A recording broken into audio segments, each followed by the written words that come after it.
low-caste form of enjoyment. Of all of the hash-producing countries in the East, Nepal produces the smallest amount, and is also the most expensive.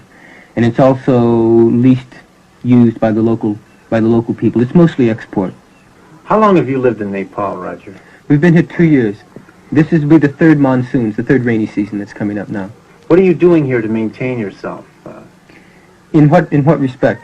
Financially and in your time also, you know. Well, I've been doing some small work for people who want to have Tibetan translations, or they want to know what this means in Tibetan Buddhism. There are very few people here who really have any idea about what's happening. The scholars, they don't stay. They come and they go. So there's no one who knows what this means or knows what that means. And sometimes the Tibetans themselves don't know because it's just tradition and ritual. They don't know why. And the Western question is why, not... So you try to help with the translation of the idea. Right. And also, I've been studying a Tibetan art form, woodblock cutting. Show us one of these wood blocks. This is very interesting to me. Well, this is one that I'm working on now. It's quite difficult. The lines are very close together, and this conception is probably dates from the 8th and 9th century. Now, does drugs play any part in the culture of these people?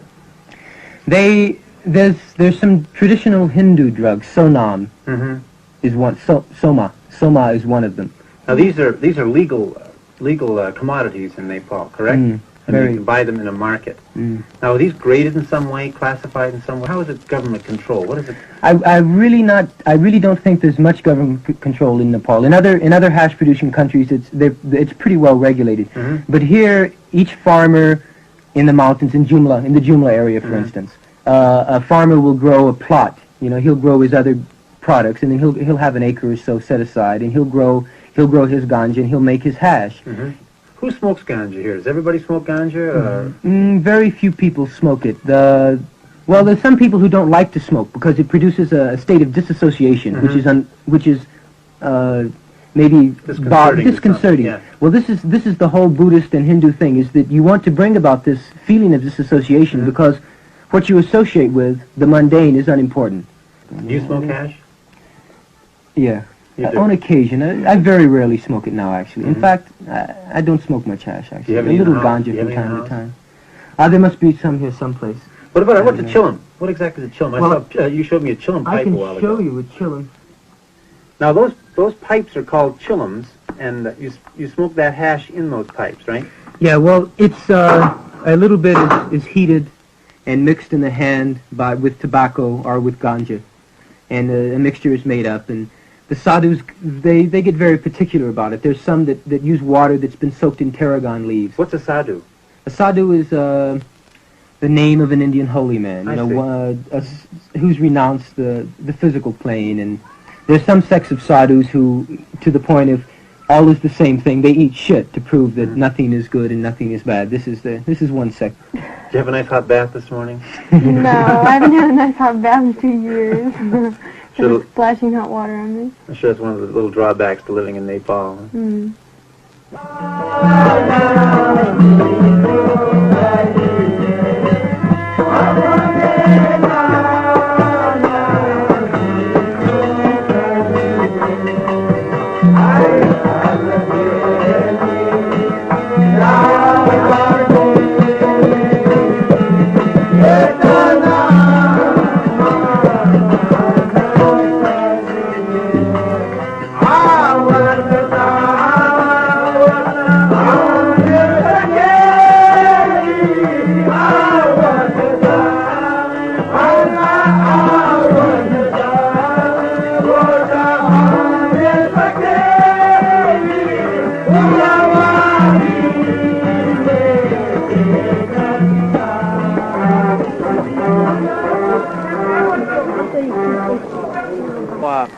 I've seen Americans all over the street, so what are most of them doing? Like yourselves? Can you tell me anything about them? Or most of them are trying to figure out where they are, I think. They come here and there's kind of no reference point. I mean, you can look at the architecture and see that. Yes. We know that drugs are legal here, at least hashish and grass, and There is a bit of a drug scene here, isn't there, for Westerners? I suppose you could call it a bit more of a drug scene than a bit of a drug scene, yeah. There's a lot of dope here. A lot of dope? Yeah. I mean, how does it come out? Where do you see it? The tea shops or coffee shops or something? Okay, well, there's lots of shops around where you can buy it legally. They send out little leaflets from the king saying buy only at the government store. People buy it, and they go down to the very small tea shops that are around here with blaring music and, just kind of a scene where everybody gets loaded and sits around all day. Is this common? Do a lot of the tourists do this, or a lot of the Americans do it? Do you think that's part of the attraction? Yeah, well, I definitely think so. And if they don't come here with that in mind, then they certainly find out about it and pick up on it soon.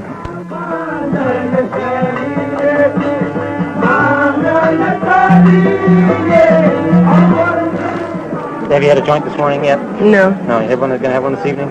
maybe. I don't know. I didn't plan it. If somebody hands you one, you're going to have a little hit, are you? Probably. Yeah. Do you like smoking chillums, do you?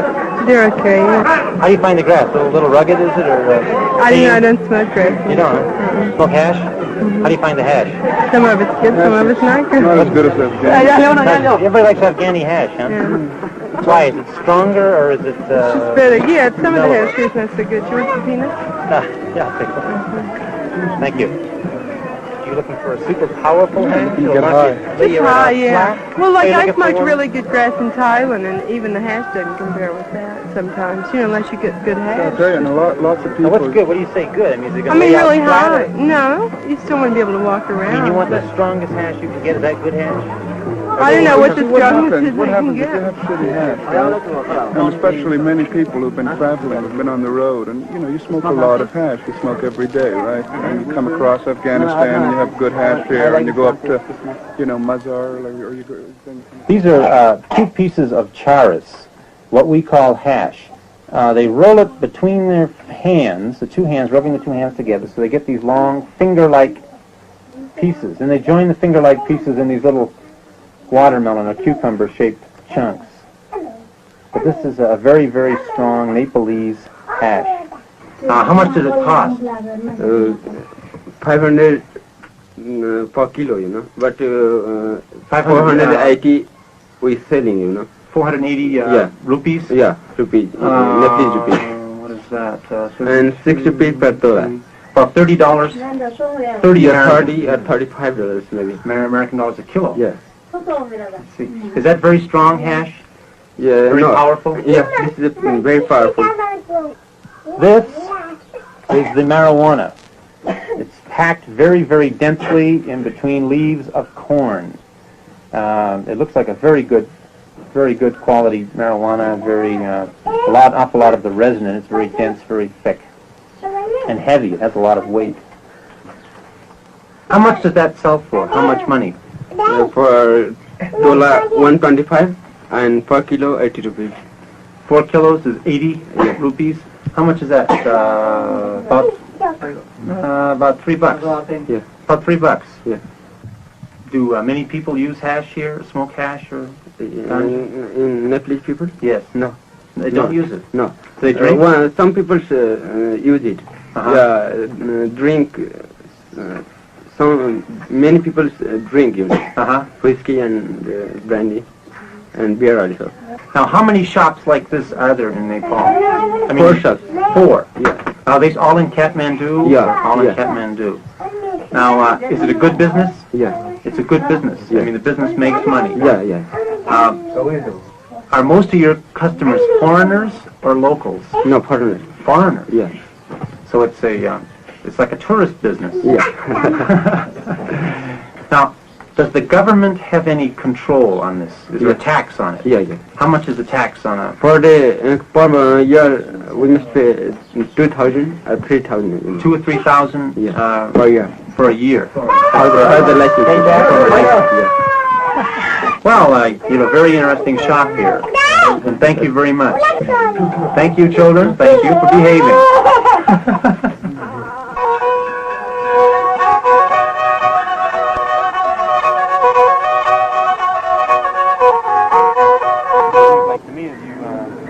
Get it on with the natives, you're going to have a limited sex life here. Well, I don't have any. Buddhism doesn't really offer a place for sex. I see. Celibate, is it? Yeah, although it doesn't condone that you must be celibate in order to be a Buddhist. It's like really up to you, what you do. But in meditation, in order to attain any kind of height in meditation, you need celibacy. Yeah. That's for the individual. That's not necessary. Mahayana teachings in Buddhism are that way. Hinayana teachings are not that way. They're for the householder, a person that lives with a woman and has a job and lives at home. So it's completely different. But right here in Nepal, there is a man that is appointed by the Dalai Lama to teach European people Buddhism. Chini Lama? No. Thipten Yeshi, who is a geisha that studied in Tibet. This is Lama Thipten Yeshi from the very famous Sera Monastery in Lhasa, Tibet. He's a Tibetan, and I'm going to ask him a few questions about his opinions on drugs, specifically ganja and charas, and to find out how he feels, how these drugs fit in the grand scheme of things, his opinions.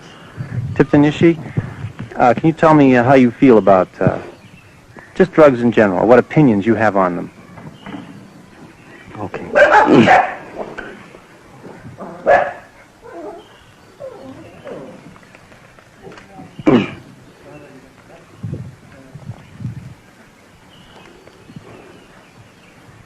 The drug is,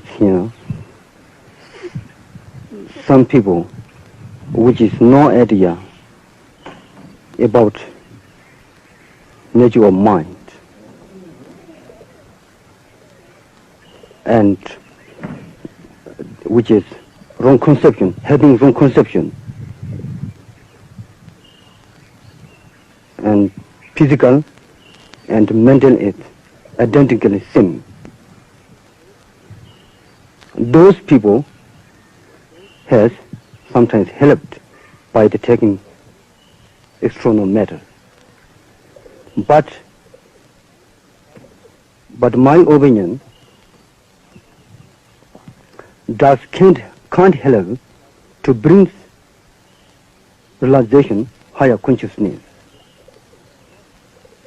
It is not good, perfect method to bring perfect peace, because unnatural. That's all. Okay.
Can you tell me, just for purpose of history, what were the laws for, say, narcotics and alcohol in the time of George Washington in this country? Well, really, there were none. Narcotics, as a practical matter, were unknown, and alcohol was taxed, but that's about all. We certainly felt that drunkenness was bad, but there were no overall laws against alcohol.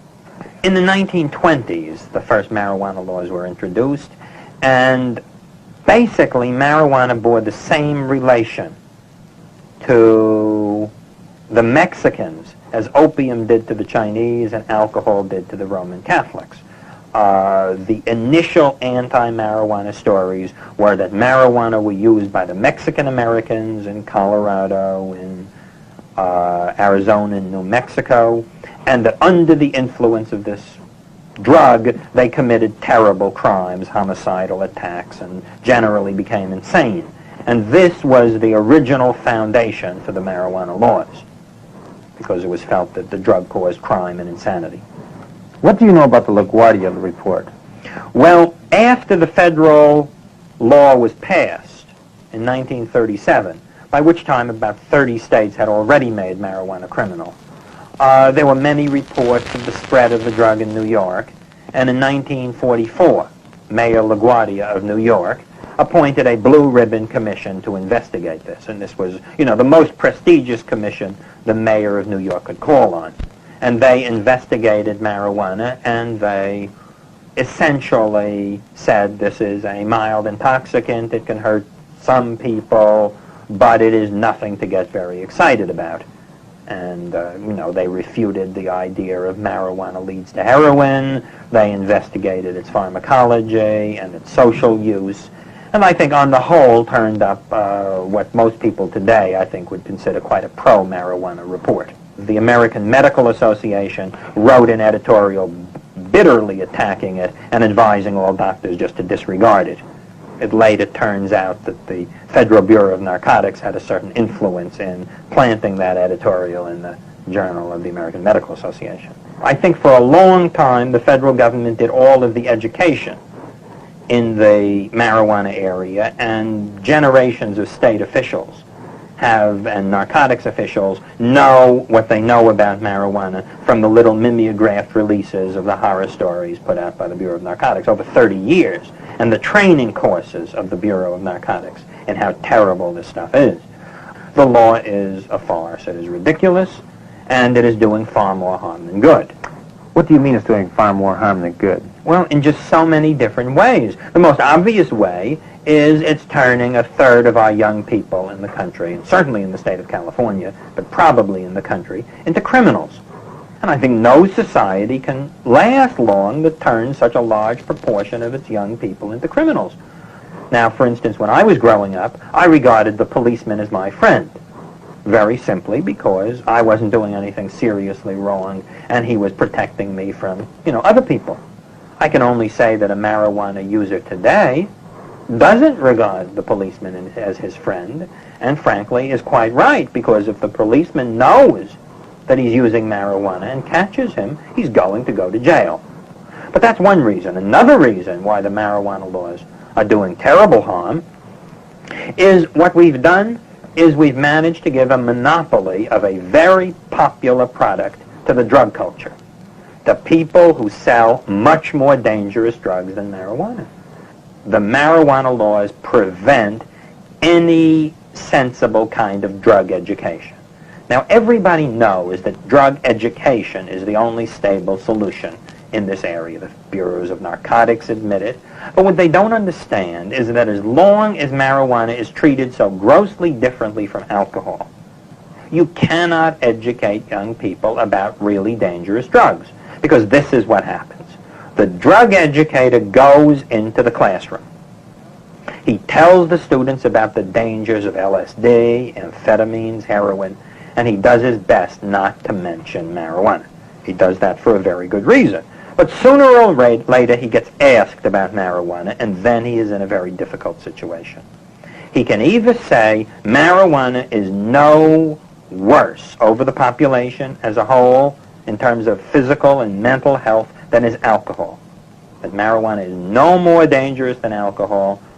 If he says that, he will be believed, but he will also lose his job, and this has happened.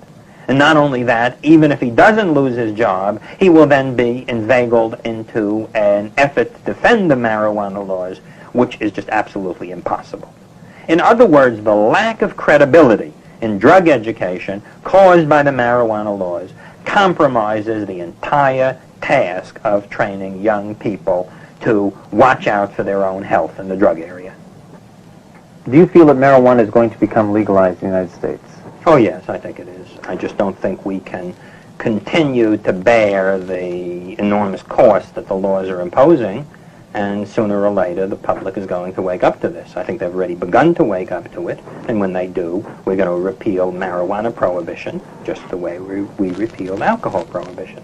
In Los Angeles, 40% of the felony docket in Superior Court is marijuana cases, mostly users.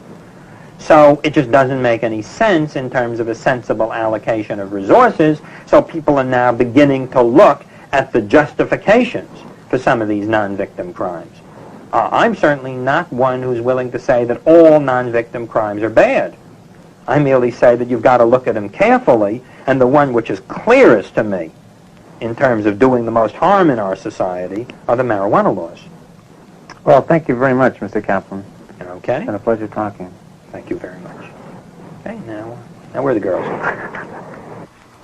What we want is free, legal, backyard marijuana.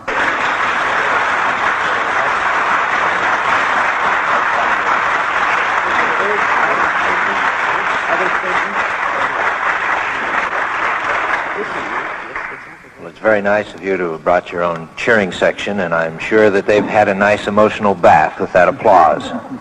But we are here to get the truth, whether those of you agree or disagree with the evidence that is brought before this commission, and we would appreciate it if you would withhold your outbursts until intermission time.